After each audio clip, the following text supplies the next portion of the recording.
رجیم بسم اللہ الرحمن الرحیم۔ معزز مہمانان گرامی، سامعین و ناظرین، السلام علیکم۔ قابل احترام جناب سید ابرار حسین شاہ صاحب، جناب میجر امتیاز صاحب، عزت مآب سجاد احمد ملک صاحب، سید یاسر عباس شاہ صاحب، حافظ عبد الماجد صاحب اور کمیونٹی سے آئے ہوئے افراد، پیارے بچوں، سب سے پہلے وہ تمام بچے مبارکباد کے مستحق ہیں جنہوں نے مختلف سورہ حفظ کی اور آج جو ہیں وہ ان کو اسناد دی جا رہی ہیں۔ ان کے تمام پیرنٹس انہیں مبارکباد، ان کے اساتذہ جو ہیں انہیں مبارکباد کہ جو آج اتنا خوبصورت پروگرام، اور صرف یہ نہیں کہ انہوں نے حفظ کیا بلکہ وہ میرے حساب سے رول ماڈل ہیں، اور یہ جو مختلف چیزیں انہوں نے حفظ کی وہ ایز اے ہول پوری کمیونٹی میں جو ہمارے بچے ہیں ان کے لیے ایک بہت خوبصورت میسج ہے۔ معزز سامعین، بلا شبہ آج جہاں جو ایک پروگرام ہے، یہی پروگرام ہماری دنیا کی بہتری کے لیے بھی ایک عظیم پروگرام ہے۔ جیسے آپ کیمسٹری میں پڑھتے ہیں جابر بن حیان کو، تو جابر بن حیان کو بابا کیمیا کہتے ہیں، لیکن جابر بن حیان شاگرد تھے امام جعفر صادق کے۔ تو جب تک انسان دین کو سیکھتا ہے، دین پہ قائم رہتا ہے، تو اس کی دنیا بھی بن جاتی ہے اور دنیا بھی حسین ہوتی ہے۔ تو جو شخص دین سے ہٹتا ہے وہ یہ سوچے کہ اس کی دنیا بن جائے گی تو اس کی دنیا بھی نہیں بنتی۔ تو اللہ انہیں ہی اوج کمال بخشتا ہے جو دین پہ قائم رہتے ہیں۔ تو اتنی جو ہے وہ خوبصورت یہ کورس تھا، تو مجھے یاد آ رہا تھا 8 سال پہلے یہی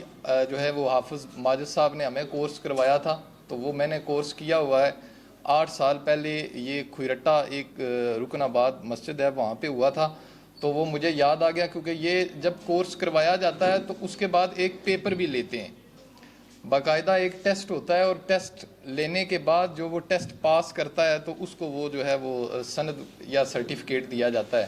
تو وہ مجھے یاد آیا، کیونکہ دنیا کے بے شمار کورسز ہوتے ہیں، اور میرے حساب سے ہر بندہ یہی کوشش کرتا ہے کہ میں فلاں سکل سیکھوں، چاہے رات ہو دن ہو۔ تو وہ اس نے کبھی بھی یہ نہیں دیکھنا کہ کھانے کا ٹائم ہو گیا ہے یا پھر میرا کوئی اور کام تھا، تو وہ سارے کام جو ہیں وہ چھوڑ دیتے ہیں کہ فلاں سکل سیکھیں۔ تو میں سمجھتا ہوں کہ دنیا میں سب سے بڑی جو سکل ہے وہ یہی ہے کہ اللہ کی دی ہوئی یہ جو کتاب ہے، جب تک ہم اس کو صحیح پڑھنا نہیں جانیں گے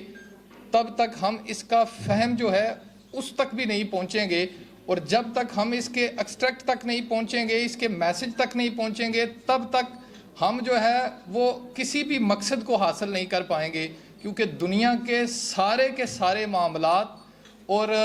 ساری باتیں جو ہیں وہ اسی کتاب میں ہیں۔ تو مجھے آپ کو صرف سٹوڈنٹس نہیں بلکہ پوری امت مسلمہ کو جب تک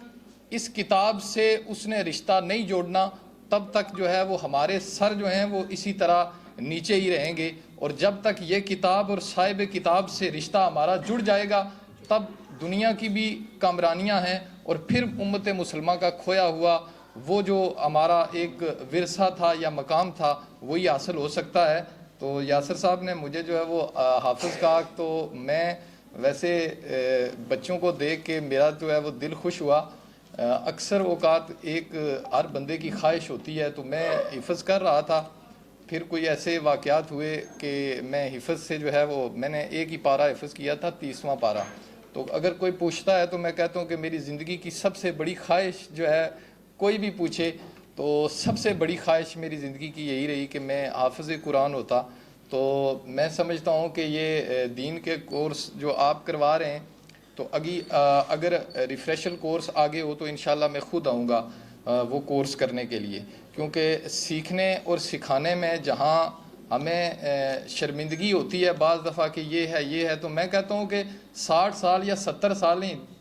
دین کو سیکھنے کے لیے اگر آپ عمر کے کسی آخری حصے میں بھی پہنچ گئے ہیں تو تب بھی سیکھیں اور خوشی سے سیکھیں۔ کیونکہ یہی وہ چیزیں ہیں جو میری اور آپ کی جو ہے وہ کامیابی کا باعث ہیں اور قلبی راحت کا باعث ہیں. باقی یہ ساری چیزیں جو ہیں وہ کھیل تماشا ہیں. دنیا کے جو باقی معاملات ہیں وہ چلتے رہتے ہیں, وہ رکتے نہیں, لیکن جو یہاں پہ اچھا پرفارم کر گیا تو میں سمجھتا ہوں کہ سارے کے سارے معاملات اس کے اچھے ہو گئے. آخر میں پھر جو ہے وہ ایک بہت شکریہ کہ آپ نے اتنی خوبصورت اور روحانی محفل میں مجھے مدعو کیا. یہ میرے لیے جو ہے وہ اعزاز کا باعث ہے. مناج ماڈل سکولز آپ کا یہ جو پروگرام ہے جو بچوں کو مختلف سورہ حفظ کروانا, ترجمے کے ساتھ انہیں پڑھانا, اور بالخصوص یہ میں دیکھ رہا تھا تربیت کا کورس جو ہے نماز کے حوالے سے آپ کے پیرنٹس کے ساتھ جو کوآرڈینیشن ہے یہ بڑا احسن ہے. اور ہمارے مختلف سکولز جو سکول سسٹمز ہیں وہ اس کو لانچ بھی کرتے ہیں, لیکن اتنے منظم سسٹم سے یہ چیزیں ساری دیکھنا میں سمجھتا ہوں کہ یہ قابل تحسین ہے. آپ سب کو مبارکباد. انشاءاللہ پھر کبھی موقع ملا تو ضرور حاضری ہوگی. اس دعا کے ساتھ اجازت کہ خدا کرے میری عرض پاک پہ اترے وہ فصل گل جسے اندیشہ زوال نہ ہو, یہاں جو پھول کھلے کھلا رہے برسوں, کسی خزاں کو گزرنے کی مجال نہ ہو. بہت شکریہ.